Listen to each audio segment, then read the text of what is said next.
اپنی وفات سے قبل ایک والد نے اپنے بیٹے سے کہا، میری یہ گھڑی میرے والد نے مجھے دی تھی، جو کہ اب 200 سال پرانی ہو چکی ہے، لیکن اس سے پہلے کہ یہ میں تمہیں دوں، کسی سنار کے پاس اسے لے جاؤ اور ان سے کہو کہ میں اسے بیچنا چاہتا ہوں، پھر دیکھو وہ اس کی کیا قیمت لگاتا ہے۔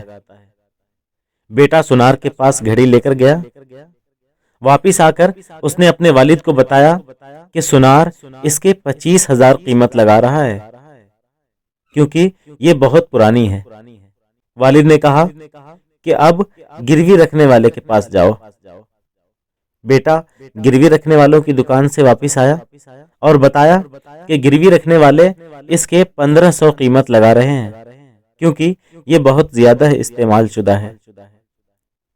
اس پر والد نے بیٹے سے کہا کہ اب عجائب گھر جاؤ اور انہیں یہ گھڑی دکھاؤ۔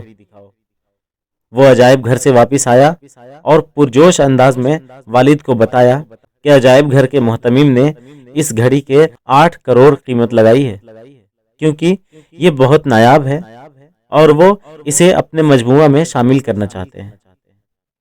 اس پر والد نے کہا، میں تمہیں صرف یہ بتانا چاہتا ہوں کہ صحیح جگہ پر ہی تمہاری صحیح قدر ہوگی۔ اگر تم غلط جگہ پر بے قدری کیے جاؤ تو غصہ مت ہونا، صرف وہی لوگ جو تمہاری قدر پہچانتے ہیں وہی تمہیں دل سے داد دینے والے بھی ہوں گے۔